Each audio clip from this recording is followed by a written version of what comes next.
This week on RSBANDB Update, a rundown of Master Skillcape perks and the reworked 99 perks. Also, thoughts on August's slim pack of content and looking forward to what's coming down the line in the month-ahead Q&A. And Luc Picard is ready to say, make it so once more.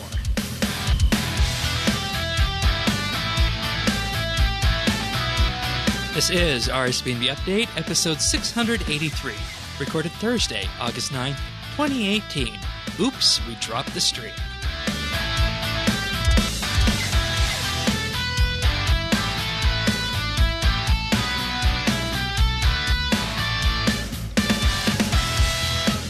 Hello, everybody, and welcome to RSBANDB Update. Hannes and myself are in, as we are each and every week. Welcome back. Thank you, Shane. So there's something different. You know, you guys listening to this after the fact, you're either listening on audio, you might be listening on the video version on YouTube, but we're actually live streaming this episode on Twitch at twitch.tv/RSBANDB. If you happen to catch us live in the act, you might hear something that ends up being edited away if there's an issue or something along the lines of that. But anyways, that's neither here nor there. You'll hear more about that in just a wee bit. So, you know, this week turned out to be a pretty full week, all things RuneScape related.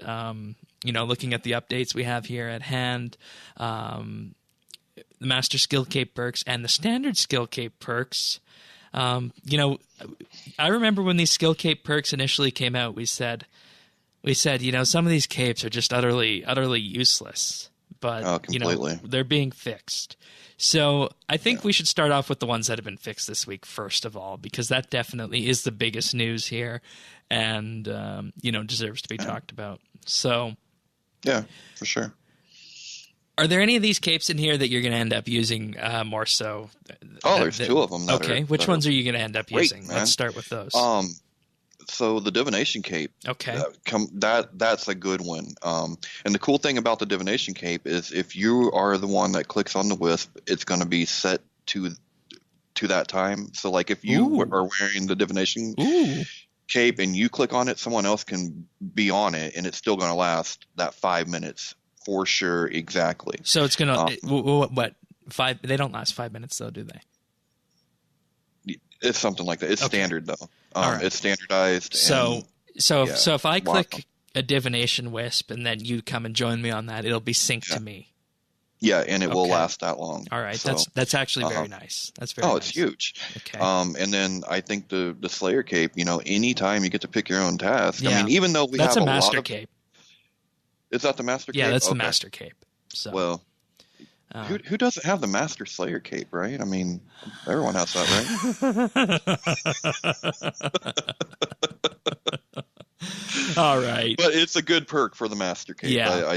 I do think it's basically kind of lets you be your own Slayer Master. 20% chance. It doesn't say that in the news post, but that is what it is. Oh, it did. Yeah. No, they did edit that in. Nice. Okay. So Agility Cape will no longer have you fail any obstacles, regardless of what they may be. And they say this has been rolled out to work on every obstacle in-game. I think this shines the light on how useless Agility is. Yeah. Because where are you going to use this? Perf you don't fail anyway. And, I mean, what's the other Agility courses that people actually use?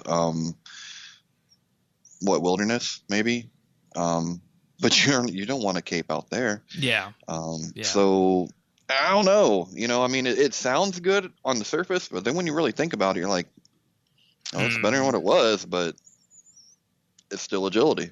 All right. So, yeah. Next up is Constitution, and you know they say that retains the current effect, and the healing will now work in combat. And basically, what that is a perk that allows you to heal up, kind of the same way if you press the little heart on your action bar. You know, I think that's a good effect. I don't know how many people are going to slot this one. I think people prefer the defense one. Obviously, the defense hasn't changed, but you know, it's an option. It works in combat. So. Yeah, I mean, that's fine. I don't think it's going to be used. But maybe you could use it for Slayer, maybe. Yeah. This next one is big. Construction has a chance to save planks when building in your POH at 99 construction. For anyone going for that, 120 construction, 200 mil, you're definitely going to want to do that because it's saving you money along the way. So I think this one's a no-brainer for anyone training construction post 99. So we'll give that one a gold star. Just in time for double XP. That's right. We'll get to that too. All those announcements for the end of the month. Now, crafting provides a chance to cut all your gems in your inventory and provides unlimited thread. Previously, it just provided unlimited thread. And, I mean, what good was that? How many things do we craft with actual thread? So you can do the different armors, and that's it, right? Yeah. So that's no go. And is there even anything that makes that a viable crafting method nowadays? Well, gem cutting is fast XP. Right. Fast and expensive. And, I'm assuming you would get all the XP for that. Yeah. It's hard to say, though. Because if you don't get the XP, why would you do that? Oh, no. And, I mean... If you look at any XP calculator, cutting gems is going to be the fastest, but of course the most expensive. Right. So this was a good change because, like I said, I don't think anybody that was trying to do it efficiently or really fast was going to be using thread. So the gems makes way more sense. Yep. And it's very similar to that. Do you remember the perk that came out with the what is it? The tinderbox for the pitch can. Yeah. No. This is where you can throw a whole load of fire on the bonfires and stuff. Oh, where it throws all your logs on the bonfire. Yeah, like pyromatic or something like that. Right. So that's what it reminded me of. All right. So that's a bit of parallel between all of them. So that works. That's good. Divination Wisp, we talked about that one already. You absolutely love that one. Wisp will now last a fixed amount of time from when first harvested, so that's great. Fire making, fire spirits get better rewards and will now act as a light source. Previously, this one allowed you to start a fire anywhere you want. Once again, this kind of shines a light on how dumb fire making is, how worthless of a skill it is. The light source is cool. I wish we had more dungeons where a light source was a thing. Like, they don't do that anymore, do they? No. And that's too bad. It's mainly the Dorgeshin dungeon by Lumbridge and whatnot. So, yeah. And I mean, fire spirits. It's a nice little moment, and I think this goes back to last year's RuneFest skilling talk where they said they want more wow moments in the skill, and that's one way of doing it. So yeah, I'm like, wow, get that off my screen. Yeah. Ooh, wow, okay. Thanks for the sapphire. Ooh, wow, a gold charm. And keep that. Now, the fletching one was also changed, and previously the fletching cape had the ability to have you craft an extra bow. Right. Not totally Not bad. useful. Not useful, but it could have been worse. Right. And now this just got a lot better. It now provides a chance to make extra bolts, arrows, and darts. And I think that makes sense because everyone knows that bolts are the best way to train fletching in terms of speed. So if you can get these extra bolts and sell them off, that's all the better. And plus, remember, if you're using those things called Hydrix bolts, which are stupidly expensive, if you can get a couple extra bolts out of that, that's a good thing. Yeah, well, and this would work with Back Criminal too, right? Yes. So that would be good. Yeah. Now, this next one for Hunter, I think, is absolutely immaculate for anyone who is training Hunter past 99. Increases the effective range of your traps by 2 tiles. Now, remember when the Hunter areas were set up? Yeah. They were set up to be in a specific area. And the wider these areas are, the more creatures you can pull in. And I am personally thinking here along the lines of Crystal Skill Chinchompas, regular Chinchompas if you want to go back there for some reason, but definitely those Crystal Chinchompas. And, if this even were to extend to protein traps, oh boy, that's also going to do something for you too. Oh yeah, and the other place that this is going to be really, really, really great will be the Ark, because this is going to pull in those ornate turtles like crazy. The Ark. Okay. Yep. I know, but they're good XP. Trust me, if you go island hopping on your own stuff, I know it sucks, but just Prayer retains its current effect, but acts like a first age cape if owned. Oh, that's so cool. Yeah, it is. It is. Yeah. And, I think lots of people have this first age cape but would like to use it, but ultimately can't because, they just don't have the slots for it, right? Yeah, when I was going for 120 prayer, I used the first stage over the I used that over the prayer cape. The prayer cape kind of had like, if you were doing it on an altar, it was cool, but otherwise it was kind of worthless. It's good to be able to get that extra set effect. Yeah, and it gives you 1% extra XP. So yeah, that's good. Yeah, that adds up when it's an expensive skill. Yes, believe it or not. And now I think this is the best one of them all. Ooh. Thieving. All drops are noted and stacked with the Ardoyan Cape if owned, which the Ardoyan Cape does reduce your chance of getting caught when thieving, I believe. So. Yes. Yeah, that's wonderful. Like, whoa. Yeah. Yeah. And you're not going to get all those sharks and the clay will be. It's good. It's good. Yeah. I'm surprised people aren't complaining that it's too good. Well, it is too good. It's just a question. It's just a question of people not realizing it. Don't tell them. They'll take it away.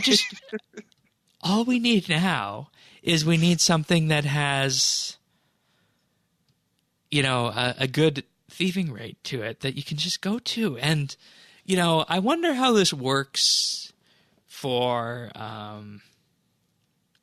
or no, those aren't nests. Those nests that you get from the elves don't have, they don't have seeds in them, do they? No. Or were those already noted? I don't know if they were. I think the nest were, yeah. Okay. But the dragon dust was not there. No, that was not noted. There's a lot of, not a lot, but there's some stuff that wasn't noted, and it's really annoying. So this is great. Yeah, I think it's going to be perfect for pref. Yeah. And, I think this just, cements thieving as one of those skills that, we talked about this a lot with safe cracking, because how much time do people spend thieving? But in reality, it's such a fast skill already as it is. Well, that highly depends on if you are in a competition or not.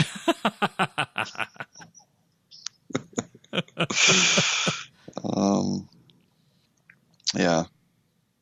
So I'm just going to say that this one definitely, drew my attention and has to be, maybe along with the div one, the highlight of this week's update.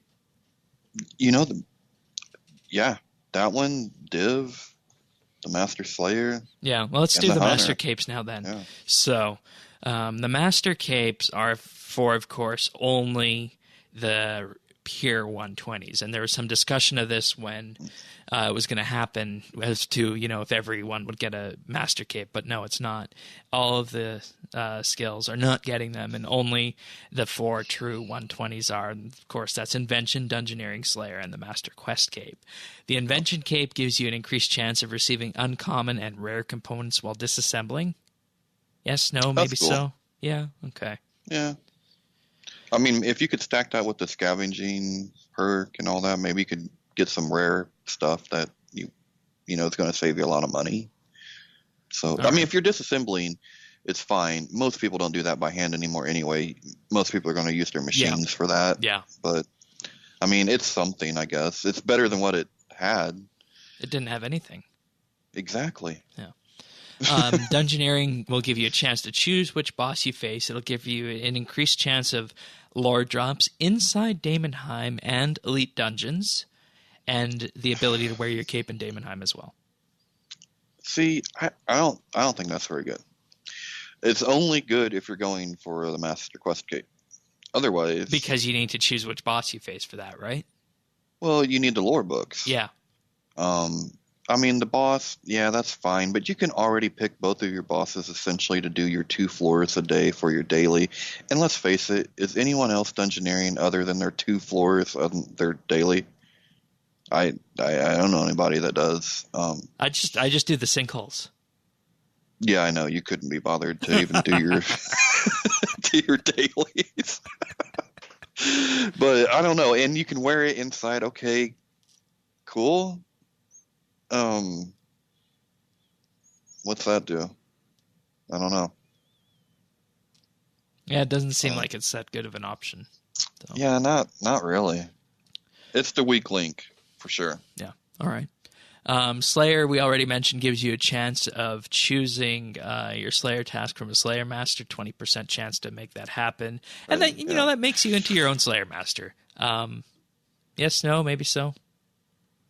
That one I like. I like. You got at least you got a 20%. So this will cut down on your VIP tickets that you have to use. And if you're not using, I mean, we have a lot of the mask and stuff so that you can kind of do your own Slayer. But anything that allows you a chance to be able to pick your own task is a really good thing.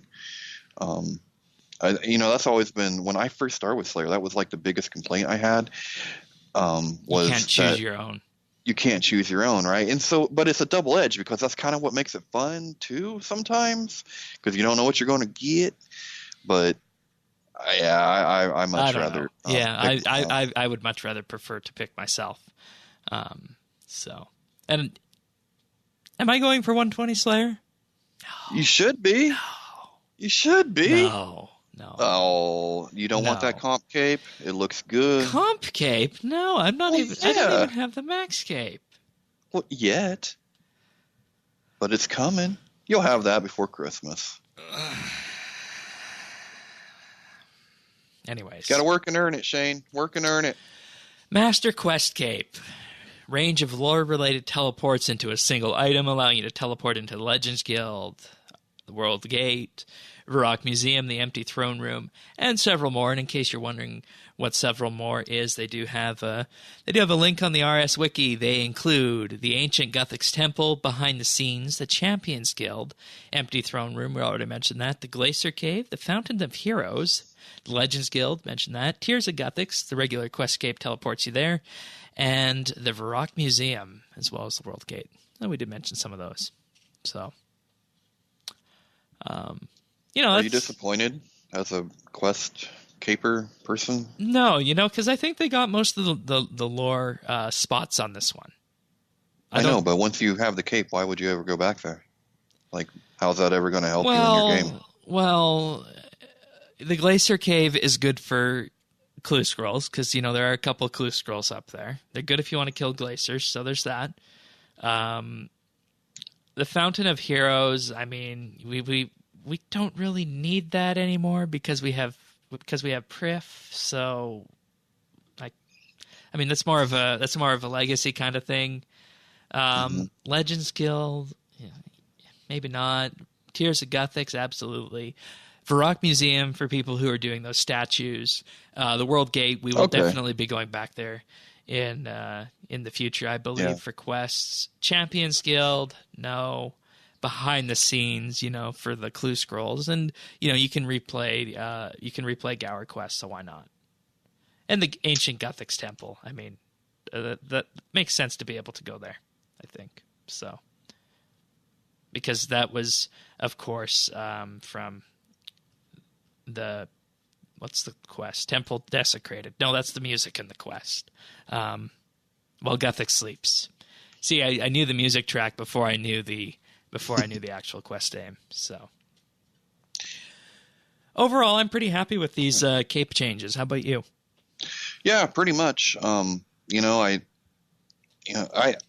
I really think that the Master Quest is a little weak, because there's so many methods to teleporting most of those places. Like Mage says here in the chat, you can fairy ring to glaciers, and I forget what. There's another one to Tears of Gothics, right? I forget what it is. World Gate has the ring. Yep. So I wish they could have, I wish I could have done better with that one. Otherwise,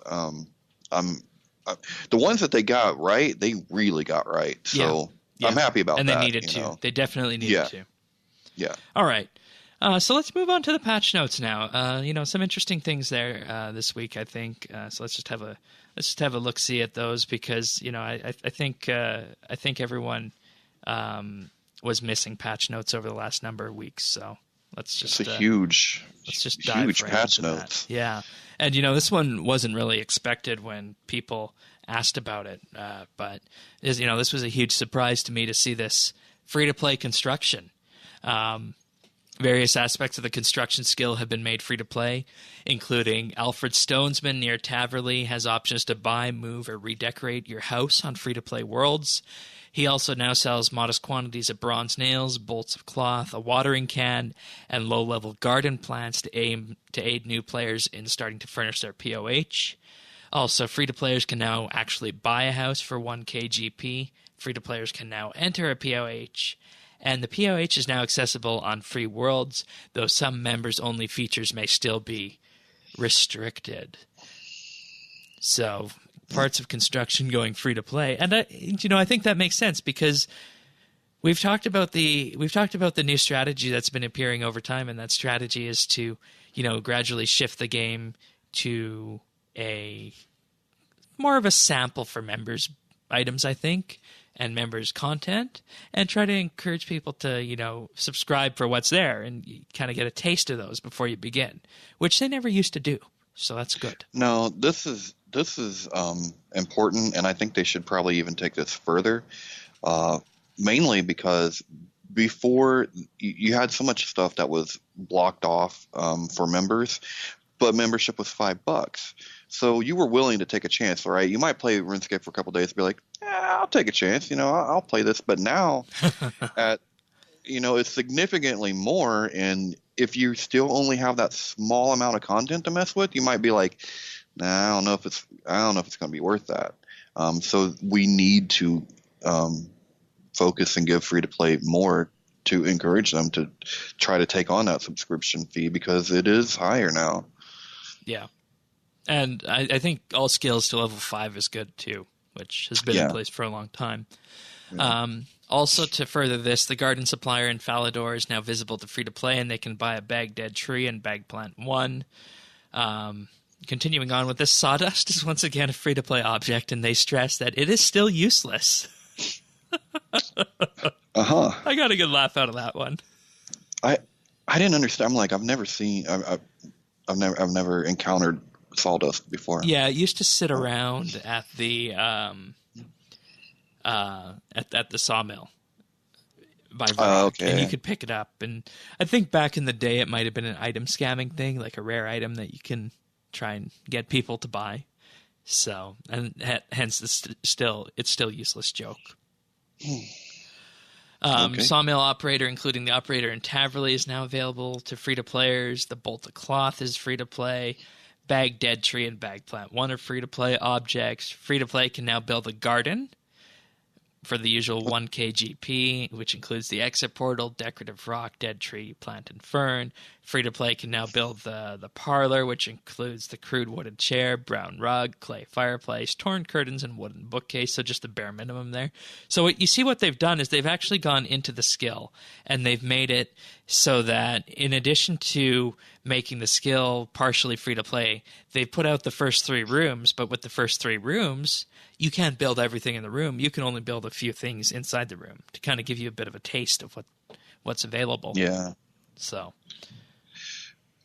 Yeah, I would like to see this go just a little bit more, because right now that's pretty cosmetic. And our POH has limited uses anyway.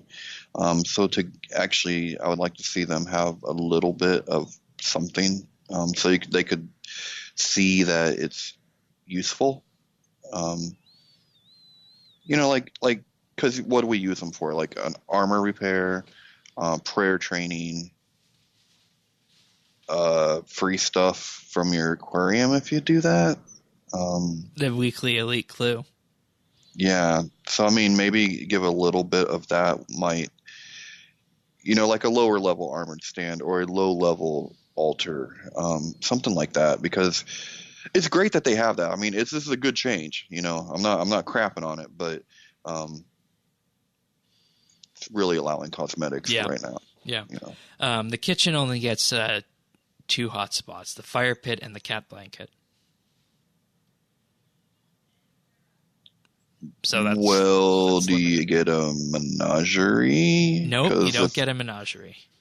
So you can have a cat blanket, but you can't have a cat. I think they made Gertrude's cat free to play, didn't they? Well, yeah, but where's it going to live? That's a good point. I don't know. I hate cats. Let's move on. Okay. Free-to-play can now read free-to-play books in a POH bookcase for which they have met the requirements. The menu for moving and redecorating a house has been rewritten, and, I think they need to do that just, with the general quality of life stuff that's been coming into game. And the following features are disabled in POHs on free-to-play worlds to accommodate lapsed free-to-play and house visits, including spawning and storing of members' pets in the menagerie, pet feeder, withdrawing members' equipment from the costume room, the study lectern, offering and burning incense at a chapel altar, aquarium and dungeon access, scrying pool and portals to P2P areas, the boxing ring, and the clockwork bench have all been disabled. Which makes sense, because those are the free-to-play features. So, all right. So that's free-to-play construction. I think we can move on to the beach now. You ready for these? Ready to go to the beach. Yeah, I haven't actually been to the beach yet this year in RS. I've been just focusing on other things. I mean, the divination energy is just too compelling. It is. Just too especially compelling. When you can buy all the rewards. Yeah. So, RuneScape should be more social. I'm just going to hang out. The Wisp. Oh, okay. I hear you. Players will no longer be able to use Death Touch darts on Claudia, which, was a trolling thing, but I actually think it's quite amusing that people would waste a Death Touch dart on that. Yeah. Yeah, me too. Aye. The starfish location used for one of the beach sandy clues is now visible in minimum detail mode. And once again, highlighting this because minimum detail mode doesn't get too much discussion, but there are people who still play with that. So that needs to be thought of. Players should now have their beach progress reset correctly if they log into a clan citadel on daily reset. So there's something with the instancing from citadels that was causing the beach to not reset, which is oddly peculiar when you think about it. Yeah, I don't understand what that could be. Yeah, I don't know. Weird. And players who have eaten their fill of ice cream shortly before the heat wave weekends will begin to be able to before the heat wave weekend begins, will now be able to eat the entitled increased amount. Boy, that was a tough sentence to say. That was a mouthful, huh? Yes, it was. A mouthful of ice cream. Okay. Now some fixes to the clan changes from the previous week. The clan muting broadcast rank can now be toggled via broadcast settings to determine who can mute and whether that mute gets broadcast. I don't know why you would want that broadcast, but that's just me. Clan broadcast. Let it be a lesson to the others. Yeah. Watch it. We haven't muted anyone yet. Have you guys? I don't think so. Maybe. Yeah. I don't know. I think people are generally I don't good. follow my chat real close, so. Yeah. All right. Clan broadcasts will now be sent to the clan chat box, while clan guest broadcasts will now be sent to the clan guest chat box. So obviously a little bit of confusion there and sending broadcast to the general chat window rather than just a clan window. And I mean, that makes sense. So when setting a clan login message, an additional broadcast will go out to all online clan members at the time, telling them what the message says so they don't need to wait to log out to see it. So, if you have, as you guys do, 250 people online in your chat, you can make that happen and have them see it right away. So if you're a deputy owner, you can now check what your current login message says by clicking on set login clan message and pressing the check option. And this is... Isn't the deputy owner the only one that can do that message? No, because deputy owner is the silver key right below gold key.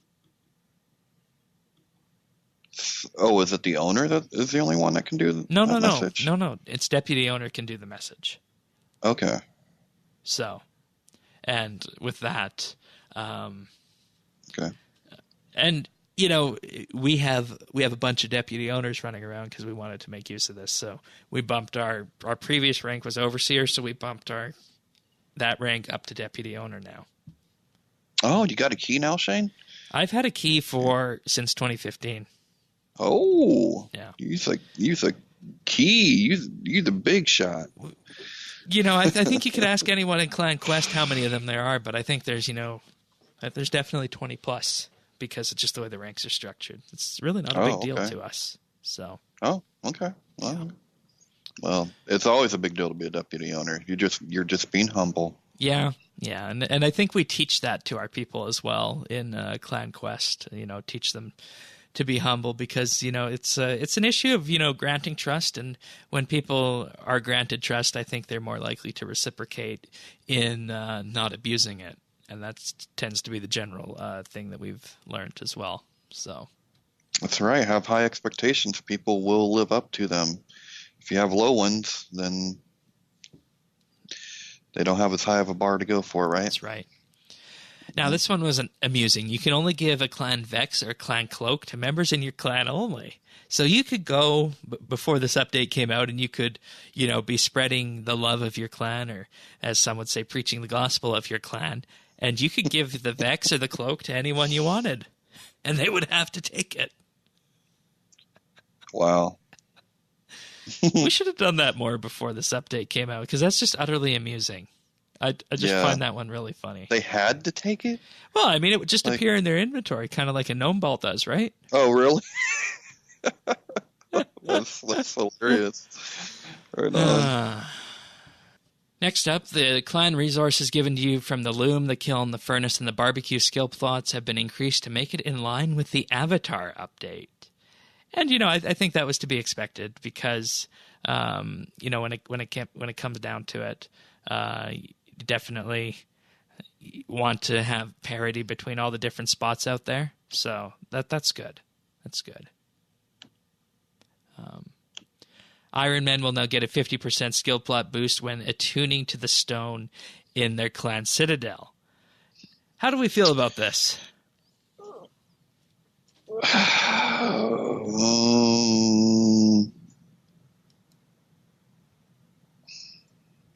If it was group Iron Man, fine. But it's kind of against the spirit of Iron Man, right? I don't even know why. Why do Iron Men have clans anyway? Like, I don't even get it. Is it because they're not allowed in other clans? They're not allowed in our clan. Maybe. So, I mean, I guess if you wanted to have some friends, but we let them in. We don't let them. Go away. Why don't you guys let them in? No, I don't know. You can guess if you have an Iron Man account, but it was just a decision made at the time because a lot of people were starting, and we have a thing where you can only have one account with us. Oh, okay, I see. So, like, you can guess all you want, but no. All right, fair enough. Yeah. Players can no longer go above their weekly resource cap at a clan citadel. We were going above it? Yep. How much above it? I don't know. They always stopped me and didn't let me go above. I don't know. It's amusing, but hey. Yeah, that's great. So some of these clans, the poor guy had like 5 alts bought with membership just to be able to keep this citadel going. Ooh. You laugh, but I actually knew a clan like that. Yeah, I did. It makes sense. Makes sense. I knew a guy like that. Yeah. Clan system broadcast will be sent when you reach 100% of resources your avatar has gathered to show the clan's avatar's gathering progress. Yeah, I was going to say, what's this process, Shane? That's a new one. Yeah. And Iron Men can now gather resources for your clan using their avatar. So they're not really doing anything. They're just having the avatar follow them around. Okay. Still. Yeah. And you know, there seem to be a lot of questions coming up about Iron Man. Well, Iron Man are running into the OS problem, right? They're morphing into something they weren't intended to be. Yeah, and the question is, how do people feel about that? Well, I mean, they seem to be behind it. I know the OS community's been pretty supportive of everything they have done. So, yeah. Okay. You know, I don't know if the Iron Men are like that, but it really just seems anti-Iron Man to do all those changes. Yeah. I don't know. Yeah, I can see that. I don't have a dog, or I don't have a horse in the race. Yeah, it's a horse in the race. Thank you, Shane. All right. Moving on to ninja fixes then. When you buy herb packs from the Void Knight at Pest Control, you won't be charged for more than you buy, alongside an updated tooltip. Okay. Okay, yeah, uh-huh. Buttons on the backpack interface will now work and display as intended when interacting with them in the hero interface. And of course, the hero interface is the big one. That's the catch-all that tells you everything about your character. So that's nifty. Players will be able to filter between free and members content for each skill within the skill guide. Once again, more free-to-play quality of life fixes. I'm happy about that. Good. One Castle Wars game is no longer required to view the chat option on Lanthus's to obtain the how many games achievement. So you can basically just ask him that at any point in time. Quick prayer preset tooltips from the action bar will now display the prayers selected within that tooltip. And oh boy, this is a big one. I want to just underscore how important this is with a picture of this one, because previously, you would have these tooltips, and what you would have to do is you would basically just have to go there and see whether or not they would pop up, and lo and behold, here you are. You can actually now see that, oh, there's Soul Split on this Quick Prayer toolbar. And there we go. So yeah, that is nice. Very, very nice. All right, moving on to the remaining patch notes here that we got for this week. Fixed an issue where the player's name, title, and quick chat bubble, along with the press enter to chat line, have been adjusted to sit centrally within the chat box. And the shop interface has been updated to bring it in line with modern interface standards. And you can see this. And once again, this is another mobile-centric update. So definitely helping progress things along and making the game a lot easier to use for mobile. So that was definitely a good one. And finally, the quest interface has been graphically updated. They removed the old graphics buttons and frames and replaced them with a more modern version, including an updated quest journal, quest overview, and quest start image. And the font on the quest list has also been updated. So, big change for that. And I'm just going to actually have a video of how this one works. So we'll just have a look at that. And so basically what you can see here is that this was indeed, for all intents and purposes, an RS Mobile update, because it's got the same general theme that all the other modern interfaces have. They're light, they're what should be easily resizable, so they can be resized down, and the font is a lot easier to read than it was before, and I presume that font will also scale as well. So it looks good, and I hope that this is a sign of good things to come going forward. Like sizable font? Yeah, That'd be wonderful. You know, we're definitely hoping for that. So. Yeah. All right, and the final patch note: we have made code optimizations to the prayer skill, including the way that they work. I don't know what they'll be, but hey, it's a thing. Well, we need to figure this out. What does that mean? So the prayers are working differently now, or They're working what? different internally, I want to say, but under the hood, or they're working different under the hood. But when it comes down to what you and I see at the end of the day, they're going to be absolutely the same. That's my guess. Oh, So okay. it's not too big of a deal. So Big deal. that has nothing to do with how we are. I mean, that's an internal thing. Yeah, it's purely internal from the sounds of it, so it should be fine. Okay, cool. All right. Let's have a look at August month ahead. Ooh. Another quiet month. Another quiet month. Are you getting flashbacks?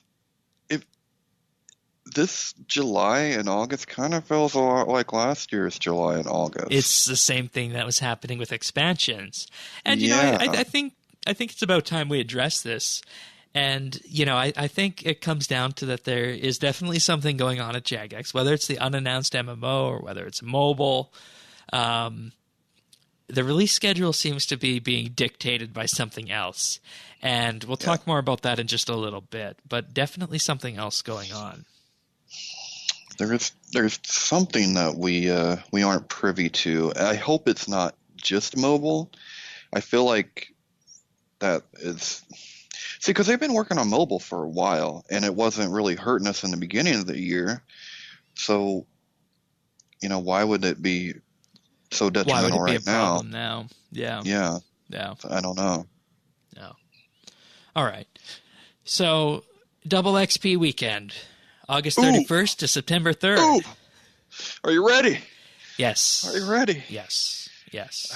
I am bummed. I might actually be gone. That's the Labor Day weekend. Actually, yeah, there's a good chance I'm going to be gone. Actually, yes.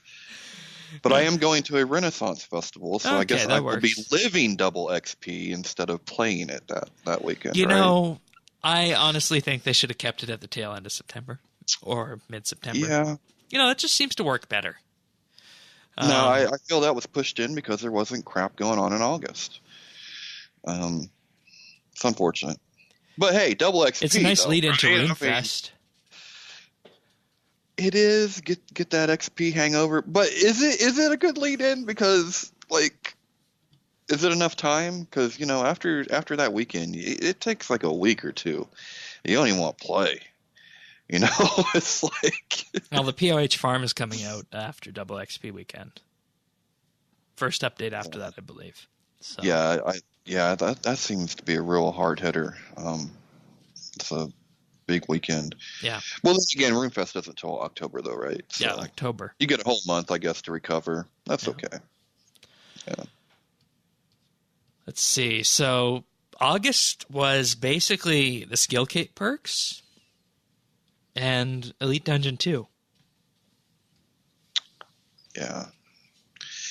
Yeah. Ooh. Coming out on August 13th. You know, and basically we've already talked about this before. There's been the rundown of it. It's going to be harder than ED1. New tectonic items. Yeah. Rewards for shifting tombs and Slayer. And, you know, I don't think there's much else to say here. So I think we should just, you know, at this point, just jump into the Q&A that they did this week, because there was actually some stuff that came from that and provided some insight onto at least their side of it and what they want to broadcast right now to the community. So right, yeah. Basically, they said, we're not talking a lot about the future right now because of reveals that are on the way for RuneFest. RuneFest is early October. Mm-hmm. So September might be kind of dry, too, from the sounds of this. Yeah. And I didn't think the stream itself was all that encouraging with some of the things that we'll be touching on here a little bit later. Yeah. Including TAP being suspended until January. Mm-hmm. They say the updates going forward will keep the spirit of TAP, as in the developers working on them will be passionate about the updates, which of course they are. Anyone who works at Jagex is. You just have to watch any of them and the way they talk to the community. They love what they're doing. And it's just a question of being able to fit those kind of things in. So. Yeah. I mean, It's a little unfortunate though, because everything we got last week with the clan update, that was a DApp project.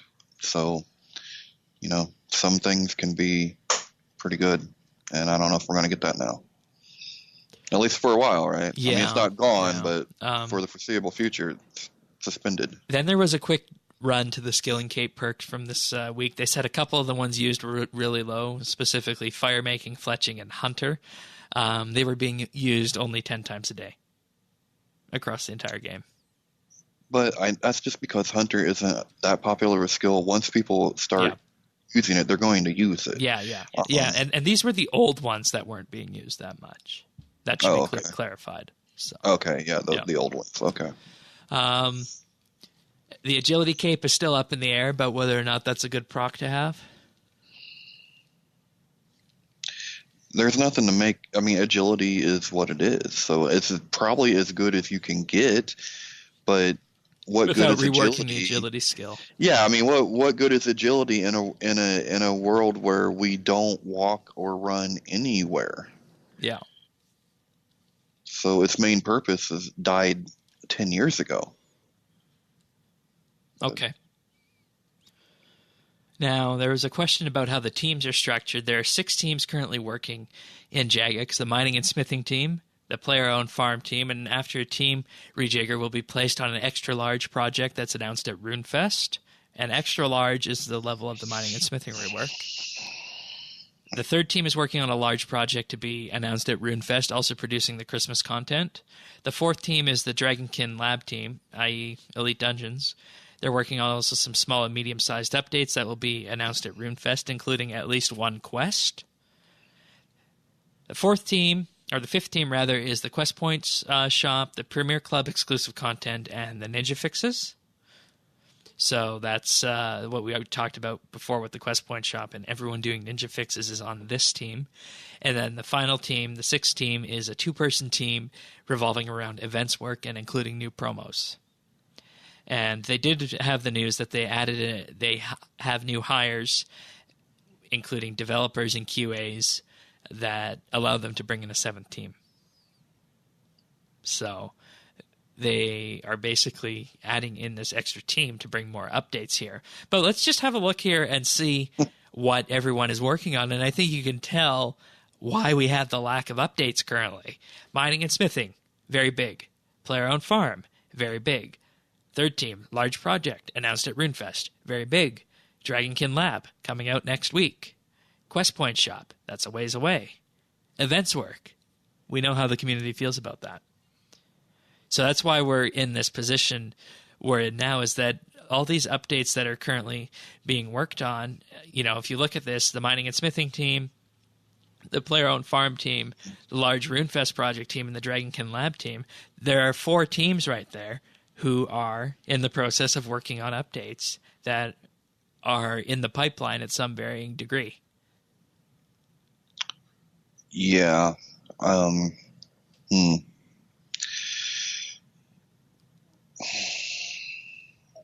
real curious to find out what we're going to find out at RuneFest. And I feel like the mining and smithing should be close. They said they were going to announce a date at RuneFest. Well, in that second beta, maybe they're not doing a second beta. No, I don't know. But it's got to be soon. The second beta, they said, would only come when it is almost ready for launch, because to have everyone play it, they need to basically make all the changes and put them in the live game. So. Right. It just comes down to this, and I think that answers a lot of the questions about what's going on and where all the developers are at this point in time. Because I just want to point everyone to this rather interesting news post here, if I just go back to it. If you look at this old school news post here, there's now an old school mobile team. There's the unannounced MMO. There's the mobile team. Well, and yeah, but I think what I want to read into this is that the majority of the issues are likely coming from the fact that resources are tied up with mobile. I would like to read into that, and if that is the case, then mobile better be coming out very soon. What I don't want to be the case is a repeat of last year, and we're running into a repeat of last year again, because you just laid out what, 3 or 4 big projects, right? So is that expansions by another name? I mean, they're kind of going down the same road again. Now, look, I like big updates, I do, but I also like what they were doing this year. And what they were doing this year that was so good was they were giving us a a big-ish update, but they were also surrounding it by some smaller, good updates. Yeah. So now we've got this like last quarter of the year and all of these major big things stacking up, and that's great, but all those big things better hit, because if they don't, then it's going to feel even drier. Yeah. What they need to do is, it's good that the Team 5 doing the Quest Point shop and Ninja Fixes and whatnot, that team is good. That's good. The Dragonkin Lab was, of course, a big update. And that one, they say they're going to small and medium-sized updates after that, and I think that's what needs to happen with that. So that's good. But, looking at this, that still leaves about half the teams who are tied up with large updates.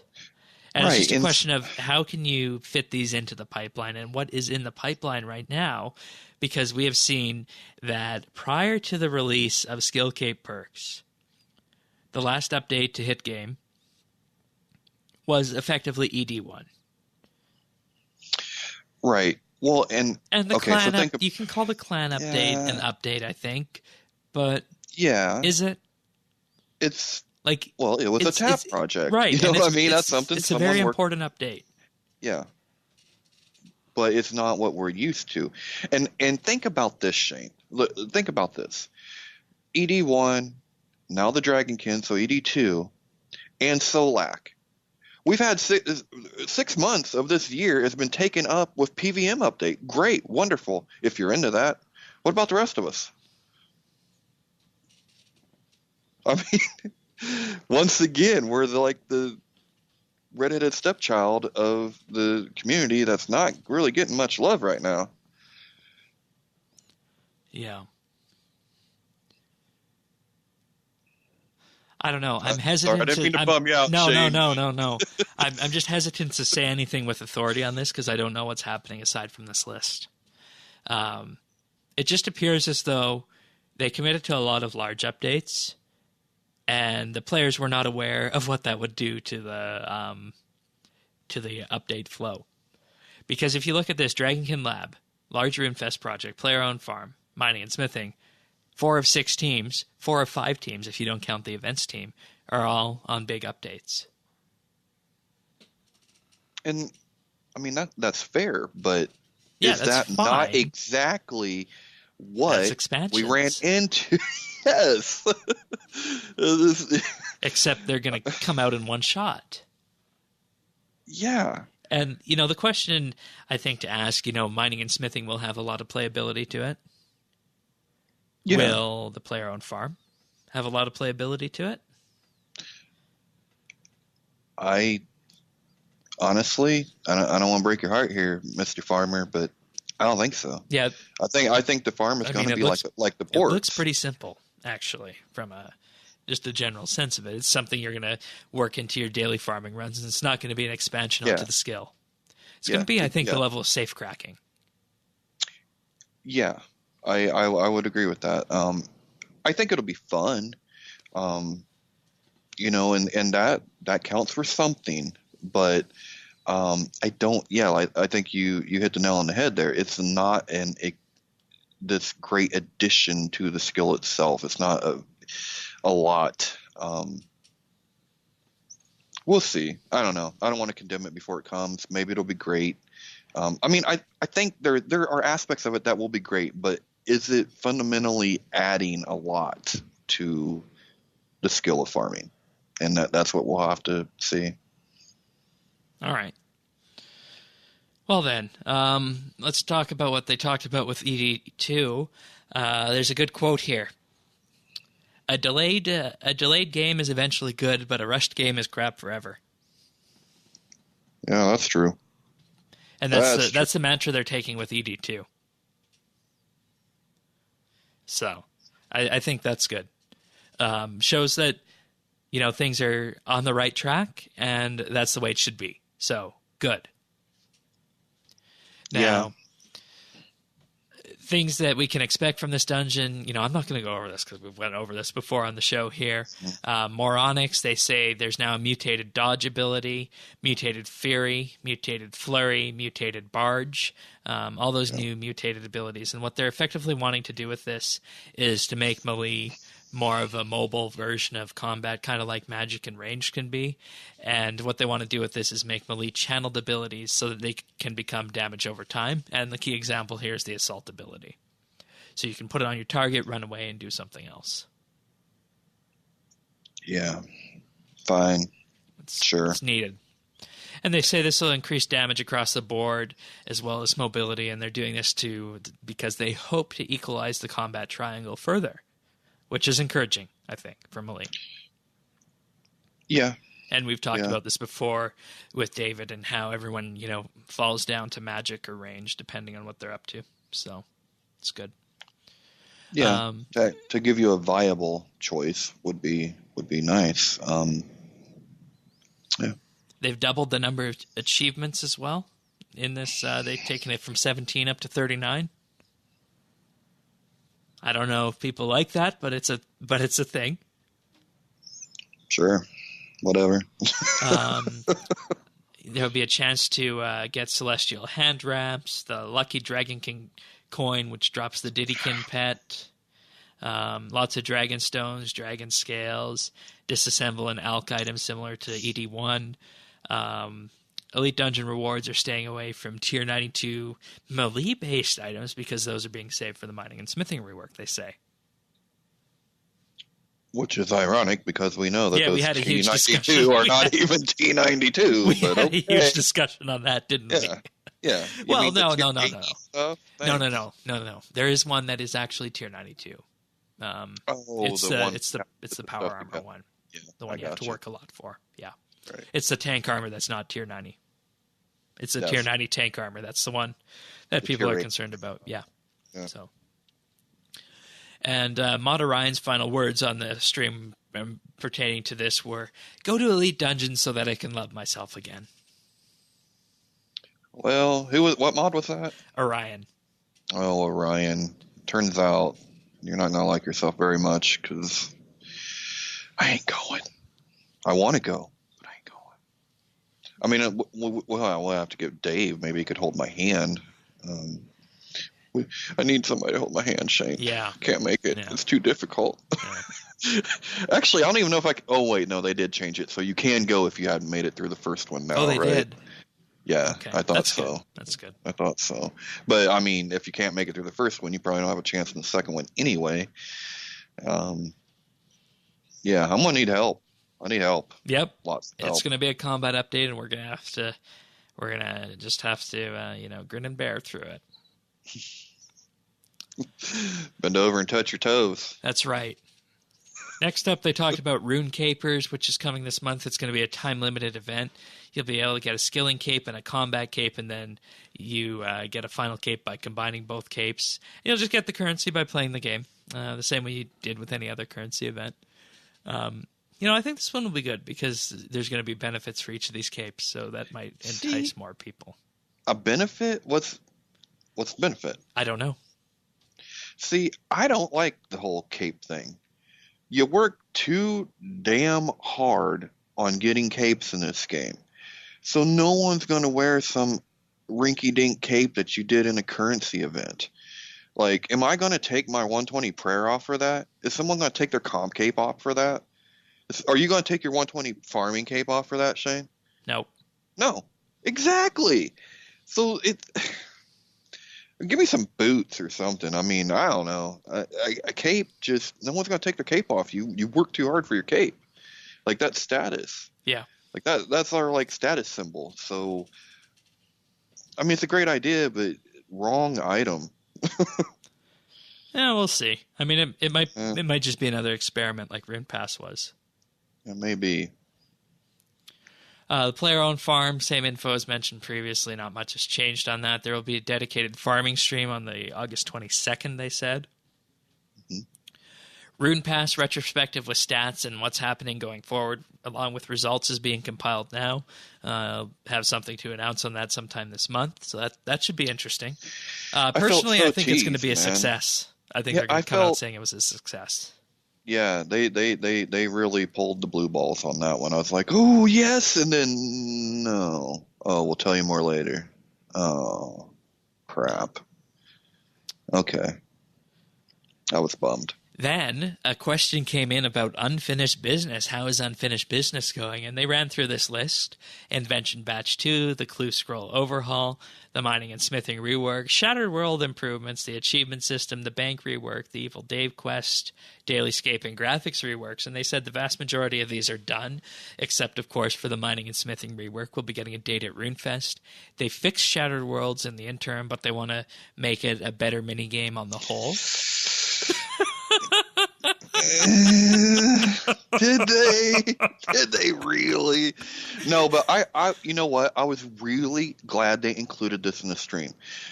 This is something that they don't do enough. They're kind of, yeah, I'll save that for another day. Anyway, you got to tell the people what you did good. You got to brag about yourself, especially right now, because it's been a rough couple months. So you got to bring everyone's attention back to not what we're doing wrong, but we did do all of this stuff that we said we're going to do. We did it. You like it. Don't hate us, please. Yeah. You know, that was good. Then they need to do that more. Yeah. And also with this, the bank rework, you know, that is being held up by engine work and mobile. They said hopefully there will be something to announce soon on hitting a certain mobile milestone. And I think that's the milestone they talked about in the last mobile stream, where they said that they need to get to a point where they can start feeding it updates like they would normally with the game, and that would effectively mean an open beta from the sounds of it. And they said hopefully soon. And you know, yeah. They didn't necessarily say that'll mean an open beta. I'm just extrapolating that that's what that means for me. I could be completely wrong on that. You know what? I never got to be in the beta. Did you, Shane? Nope. Oh, well, then they can keep that beta, and I'll play it when it comes out. Yeah, I think... That's how I feel about that. From the sounds of it, they were looking for the first time. It was more focused around people who played a lot of RS. A lot. And then the most recent beta seems to be more focused around combat. So that's what they're focusing on, and, you know, who they're talking with. Dailyscape, all game updates designed going forward are going to have the question of Dailyscape in mind, so you don't need to come back to them at all the time. And graphics reworks, they said they're adopting new industry standards, which invalidated a large part of the work on the Sears Village graphical rework. And effectively what happened here is the goalposts had to be moved because they changed the way the system worked. Well, that's fine. Yeah. You know, I see, because I don't want something that is, you know, up to standards 3 years ago coming in the game, and then it's out of date as soon as it comes in. You're like, oh, I don't want that. Yeah, do not want. Someone asked about a World Event 2 kind of event, like a classic World Event from 13-14. They said, yeah, maybe. Watch for announcements soon. I wonder what that could be about. We'll find out at RuneFest, I think. Modmark Friends chat update from Game Jam. Mod Osborne is going to look into that. Alchemical Onyx Jewelry is being worked on. Group Iron Man more soon. A certain mobile milestone needs to be hit. It doesn't seem very far away. That's what Mod Osborne said. Okay. Well. All right. There we go. Let's move on to these Solomon General Store items. And, you know, Solomon's General Store doesn't really come up that much anymore, does it? It doesn't, because it's kind of stale. We hear so much about Treasure Hunter and everything, and I really feel like they put way more energy in Treasure Hunter than Solomon's, and I wish it was the other way around, because I think people are totally cool with Solomon's General Store. Like, there's nothing in there. It's all cosmetic. It's keepsake items and dyes and emotes, and you know what I mean? It's all like, focus on that, guys. Yeah, definitely. And you know what they ended up doing here is they ended up running a competition for these, and there's a variety of items that are going to be available for this, and you know there's an actual vote going on in game about this. But right now, the options that are available are the Fairy Drake, which include day and night versions, and this would just be a standard companion pet. Kind of looks like a Pokemon. Oh, ew, really? What? No. Yeah. So that's one but thing. But the other drakes are so cool.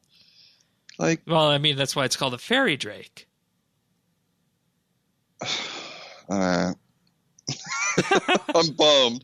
I get excited when we're going to get a new dragon, but not a Pokemon dragon. Yeah, that's what it kind of looks like. Yeah, okay. Next one was Day of the Dead Muncher, which is just a general companion pet. This one kind of looks like a dog, a bone dog, I guess you could say. So I was happy about that one. Mm-hmm. Headscarf, flower wreath, fruit wreath, and phoenix feather hairstyles. This is the one I voted for. The headscarf? Yeah. And the flower wreath and the phoenix hairstyle. Phoenix feather hairstyles. So, and the reason I did that, I think, is because it looks the most colorful. So, yeah. And then Party Wyvern, Caper Wings, dependent on new tech slot. To be determined. Okay. We're off. Really? I'm not getting a... Yeah, we're off. I don't see... I have green. Okay, we're back. Okay. All right. That might have been temporary. Yeah. Party Wyvern... And, you know, I'm not even going to edit that out at this point. You know, we're just going to show the world the way we are, you know? Be your authentic me. Next one is chic and dapper festival wear outfits. That'd be cool. Yeah, those ones look neat. And I especially like the pencil crayon sketch there done. And you can vote on these in game. So what you can do is you just go into the game system and you can vote on them. And as of time winning, before we started the show, the Party Wyvern Cape or Wings was winning. Of course, the one that is dependent on new tech, slot to be determined. Mm-hmm. The headscarf, flower wreath, and fruit wreath and phoenix feather hairstyles are at 20%. The Fairy Drake, the one that looks like a Pokemon, is at 24%. The chic and dapper festival wear is at 15%, and the Day of the Dead Muncher companion pet is at 13%. And you know what I think killed the Muncher companion pet is the fact that its prototype, its drawing that they're showing on the news posting, was just a basic pencil sketch.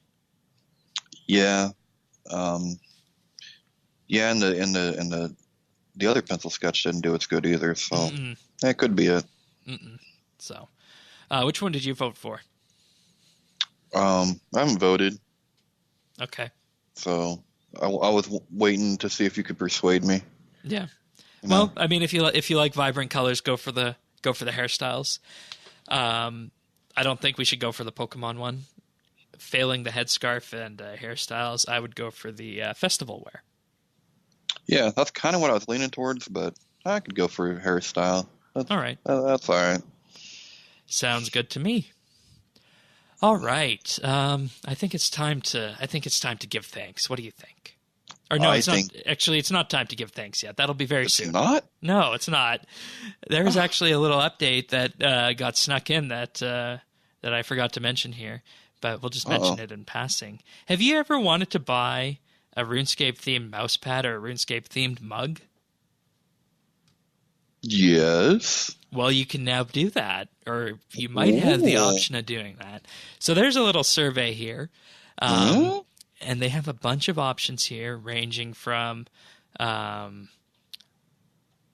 I forget what that one was. I want both. Yeah, there's The Bird and the Beast, Bandos and Armadillo, Zaros, Crunchy and Tim is also an option as well. Plague's End. So yeah, there's lots of options here in the survey, and these would be huge mouse mats, like those big mouse mats that sit on your entire desk. Yeah, I want that. I'd personally go for Zaros though, and I don't. You think? Don't want that.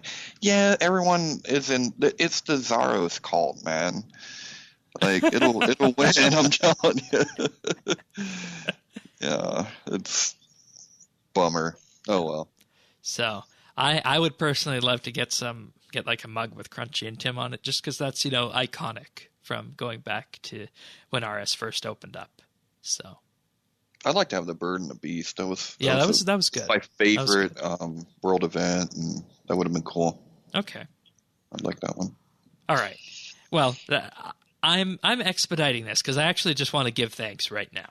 Yeah, we should. I think that's definitely a good time to do this right now. And this podcast and whatnot, we started this whole Patreon thing back in June, and it's actually been really successful. And we're gonna just take a moment here and thank some wonderful Patreon subscribers: Adam T, Rory W, Cody T, Nora, Fury, Kyle, and Brock H. Thank you guys for supporting us on Patreon and enabling us to do what we're doing now, barring little technical difficulties across the way. It wouldn't be possible without that. And in case you're wondering what all this is about, you can check it out at patreon.com/RSBANDB. But basically what we do is we offer 3 different tiers. The first tier, for $1 a month, you'll get a special mention in the show notes, and you help us fund the costs of hosting and production of RSBANDBupdate. For $3 a month, you get a special VIP rank in Discord and a special mention on the podcast and early access to our show notes, in addition to everything else.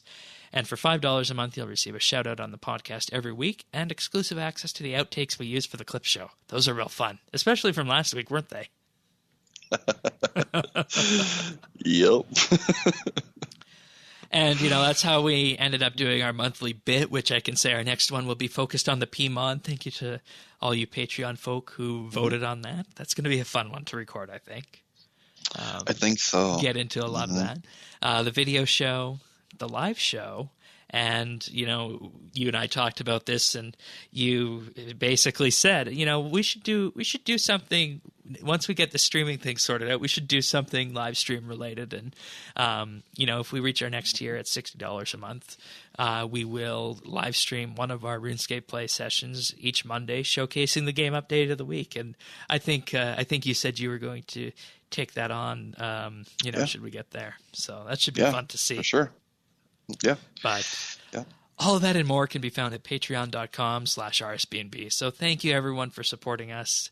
It truly means the world to us. You guys are great. Yes. Thank you. Thanks a lot. Because, it's so cool to see things happening, right? Yeah. Yeah. Well, and just to know what you do is appreciated is like huge. Yes. It's really huge. And as you can see, we're 86% of the way to those live streams. I added that as an official goal today. Awesome. We're gonna get there. I can't wait. We will. Mondays, man. Mondays. Yes, we can. Here we go. Yes, we can. Yes, we can. Yeah. All right. So si se puede. Si se puede. Right? Is that translation, please? Yes, we can. Oh, okay. All right. Fair enough. You don't speak Spanish, Shane? No. Oh, you're up there in the frozen north. That's right. Frenchies. French. That's right. Yeah. Okay. All right. So we do have a question for this week, and it kind of pertains to the live stream that we talked about. With the current management team being in their places for 4 years and having constantly let the community down, would you like to see some fresh blood at the top of Jagex, and what large changes would you advise? And that's from Autumn Elite via Twitter. I thought when I first saw this question, I thought that was a really excellent question. And I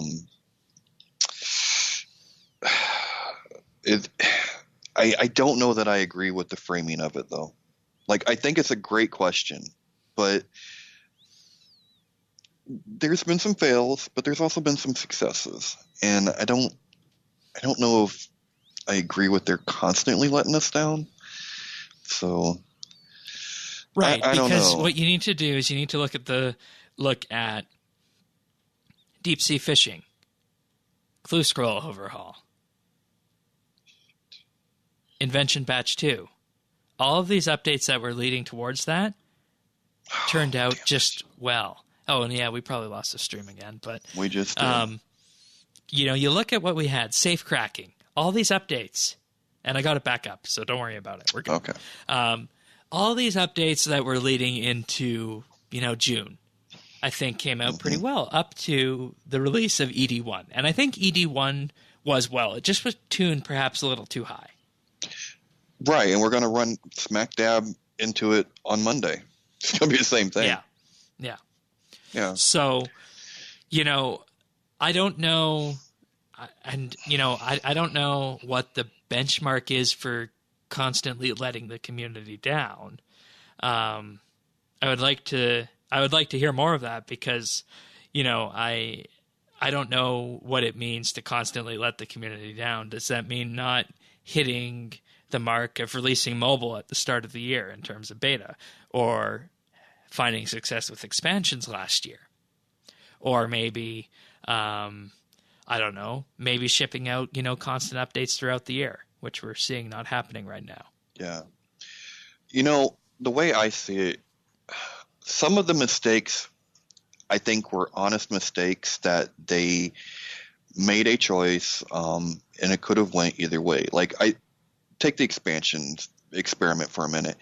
Expansions could have turned out well, but what it didn't end up suiting RuneScape. It didn't end up suiting our community. It wasn't a good fit. Right. But I don't hold it against them for trying it. Yeah. I think that was okay. And in fact, I think some of the people in the management right now are the exact right people that we need for right now. I think Mod Osborne is in the best position to utilize his skills. You just need to watch him everything. speak and see the passion. Yeah. And that's what you need in a position like that. Another one who is constantly going above the duty and Call of Duty and making sure that messaging is going out is Mod Shawnee.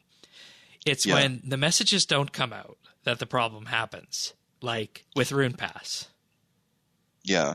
And until we know how mobile is going to be, if it's going to be worth the crap or not, or what the new MMO is, then I can't really say if the upper positions are taking it in the right way. If those two things aren't good, then I would say, yeah, it's time for a change. For a good discussion on that. Or a good discussion on it, at least. But if they pull through, then who knows? So far, I feel like when it comes to the upper echelons of Jagex kind of management here, things have evolved as it was supposed to. You know what I mean? Like, it starts with the Gowers, and I think that when it was time, it went on to that next level. And I think, Mod MMG shepherded it for a while, and then it was time for another change. And I think where we're at right now, it remains to be seen until these big ticket items come out. Then we'll find out if it's time to change. But when it comes to Mod Osborne and, like you said, Mod Shawnee, nah, they're on the money. They're on the money. Yeah, and I'd also like to point out that the current CEO, Phil Mansell, is indeed Mod Pips, and he has been with the company forever. He knows what's going on, and that signals to me that it's now Jagex is now a company that is focused purely on RuneScape. Yeah, except for our unannounced items that could be cooking. So, you know, I think if the current strategy doesn't work and if mobile is unsuccessful, you're going to see more than a shake up at the top. And I don't know. I don't know if it's right to say what I'm thinking of saying, Tanis. You know what we've talked about before. You think we should say that? Yeah, I think so. Okay. Rip off the scab. So anyone who follows corporations for time will know that, you know, there are ups and downs in a corporation's life cycle, and these are normal. But you can have also at the times where you have insane periods of growth and insane periods of growth in the terms of profit. And, you know, we're seeing that with Apple. Apple, you know, made record profits, and they did that largely for show last week, and we talked about that in Tech News. And that's fine, and that's good. And that's to send a signal to the market because they're going to be putting out new iPhones in a month and a bit. So they needed to do that. Now, keep in mind that we have RS Mobile. We have a new monetization scheme being tested. We have the numbers from last year that I talked about in the Reality of Microtransactions Informer article. If you go to informer.rsbnb.com and just search for Reality of Microtransactions, you'll find it. And the amount of money coming in and the amount of profit coming in. So Jagex is doing fine from a monetary sense at the moment. There is no doubting that. That's not going to change year over year. You're not going to go from making tens of millions of pounds profit to making a loss unless you do something absolutely stupid, and they haven't to that degree. Now, what this is signaling to me is that this goes back to the question, would you like to see some fresh blood at the top of Jagex, and what large changes would you advise, is that we have RS Mobile. And we've talked about how getting into the Asian market was probably one of the reasons that they went with RS Mobile, because they need to do that. They're not in China yet. And part of the board is based in China, so that's a natural thing for them to want to do. Then you have Rune Pass, which they're looking at changing out the way that Treasure Hunter promos work and the amount of money they can bring in with that. So once again, another way of bringing money into the game. And then you have you have the rank and file RuneScape players, which is us, and we've been there for a long time. And you know, these are the dedicated players. They might not like microtransactions, but they'll put up with it, I think. You know, so there's that.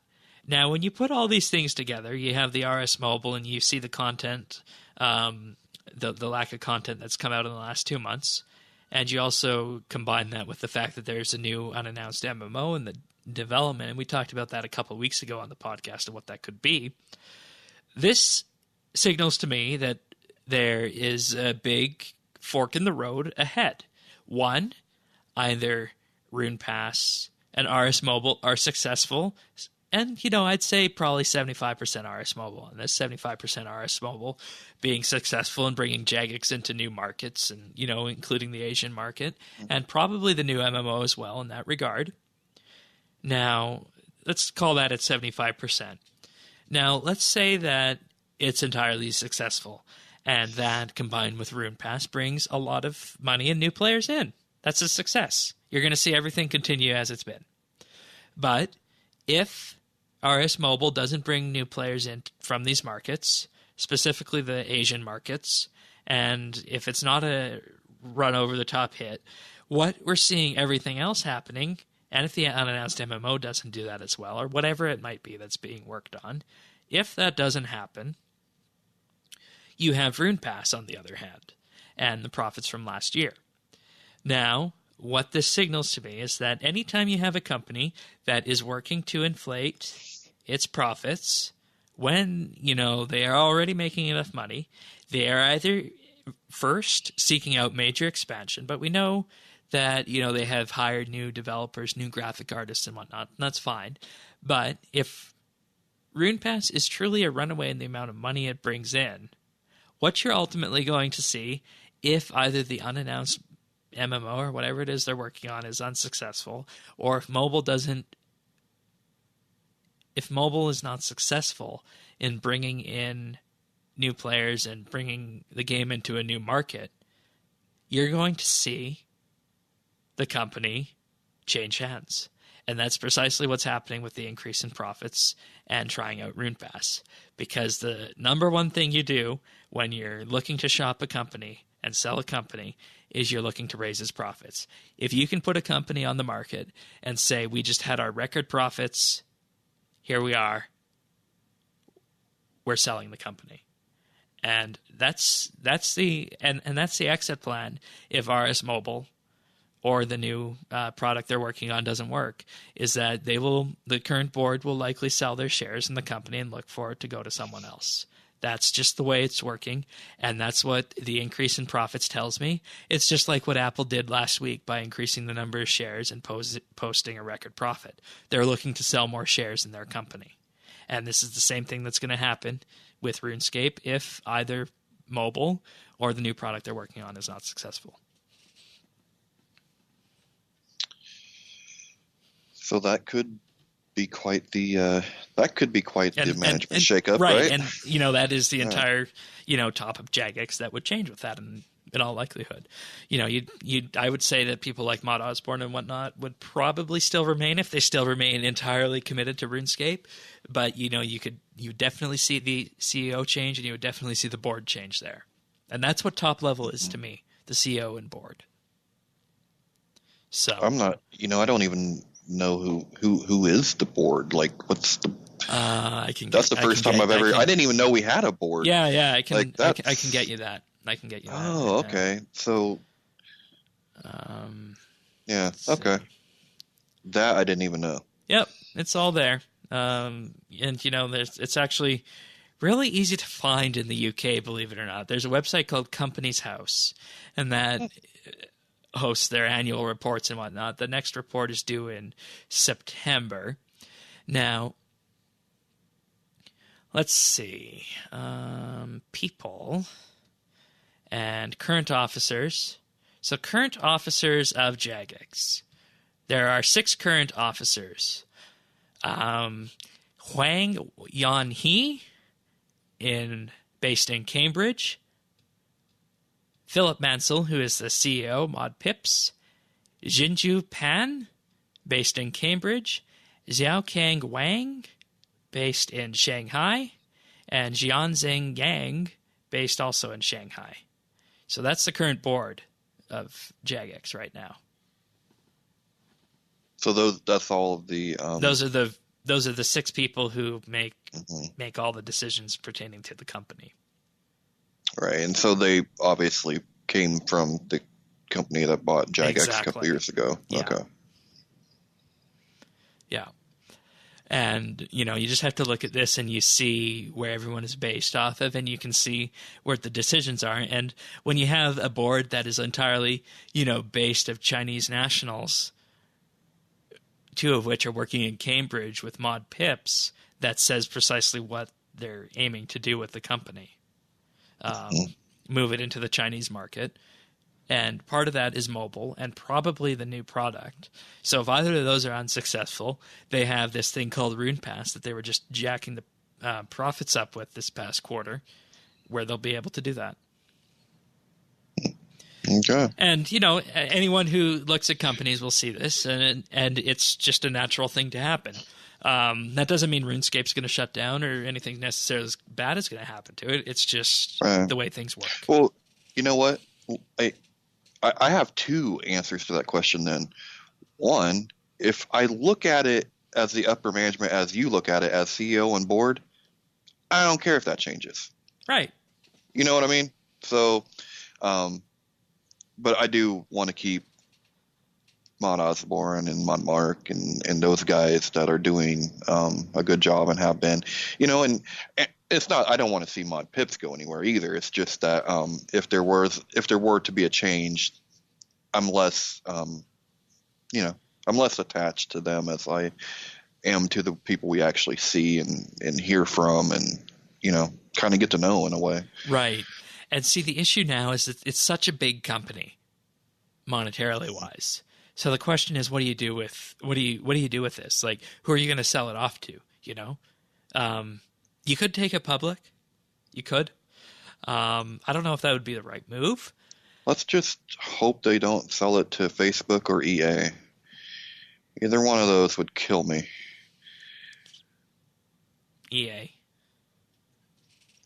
EA. Yeah. Yeah. So. It'd be terrible. Yeah. So, and I mean, it's a matter of perspective on this in terms of whether you're talking about the corporate top end, and that's the way I see it, or if you're talking about the people who build RuneScape top end, which is one thing, but also they still take their direction from corporate. So,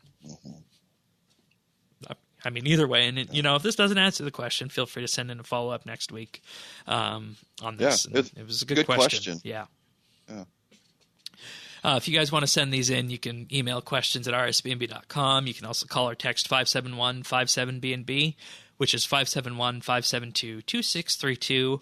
And finally, what might be easiest for most of you is you can just leave us a DM or at mention on Twitter at RSBNB. All right. Tech news time. So, this was a bit of a shock, wasn't it, this week? Today. A little bit. Discord is taking on Steam. I was like, whoa. But here's the only thing that, like, it's kind of like a lot of us already have pretty extensive Steam libraries. Yeah. So, like it's a hard. The good news for that is it'll be able to be used as a launcher for your games.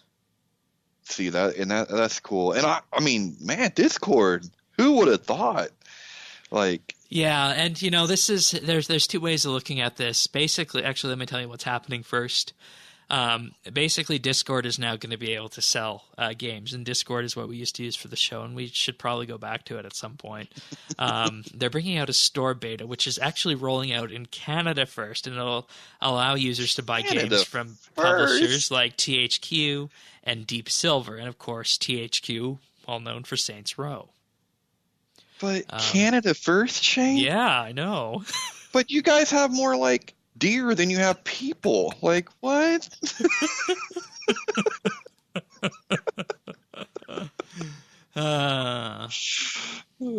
So they're basically billing this as Xbox Live Gold, and you'll need Discord Nitro to be able to take advantage of this from the very beginning of it, though it'll roll out to everyone later on.